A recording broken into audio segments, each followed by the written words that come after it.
ಶ್ರೀ ಮಲೆಯ ಮಹದೇಶ್ವರರು ಜನಿಸಿದ ವಿಷಯವು ಹೇಗೆ ರಹಸ್ಯವಾಗಿದೆಯೋ, ಅವರು ಲಿಂಗ ರೂಪ ತಾಳಿದ ವಿಷಯವೂ ಕೂಡ ಅಷ್ಟೇ ನಿಗೂಢ. ಅವರು ಎಂದು ಲಿಂಗವಾದರೆಂಬ ವಿಷಯ ತತ್ಸಂಬಂಧವಾದ ಯಾವ ಗ್ರಂಥಗಳಲ್ಲಿಯೂ ಉಕ್ತವಾಗಿಲ್ಲ.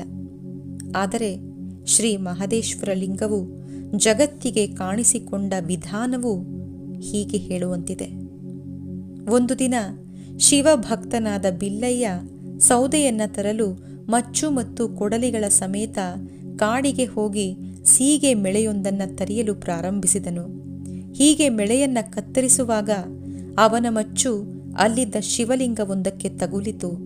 ಅದರಿಂದ ಆ ತಕ್ಷಣವೇ ಅವನು ಮೈ ಮರೆತು ಮಲಗಿದನು. ಬಿಲ್ಲಯ್ಯನ ಈ ಸ್ಥಿತಿ ಅವನ ಮನೆಯವರಿಗೆ ತಿಳಿಯಿತು. ಬಿಲ್ಲಯ್ಯನ ಹೆಂಡತಿ ಅನ್ನಸಾಲಮ್ಮ ಗಂಡನ ಮೂರ್ಛಾ ಸ್ಥಿತಿಯನ್ನ ನೋಡಿ ಕಣ್ಣೀರ ಕಾಲುವೆ ಹರಿಸಿದಳು. ಹೀಗೆ ಜನರ ಗೊಂದಲ ಹೆಚ್ಚಾಗಲು ಕಣಿಯನ್ನು ಹೇಳುವ ಹೆಂಗಸೊಬ್ಬಳು ಅಲ್ಲಿಗೆ ಬಂದು, ನೀವು ಚಿಂತಿಸಬೇಡಿ, ನಿನ್ನ ಗಂಡನಿಗೆ ಶ್ರೀ ಮಾದೇಶ್ವರ ಸ್ವಾಮಿ ಒಲಿದಿದ್ದಾರೆ.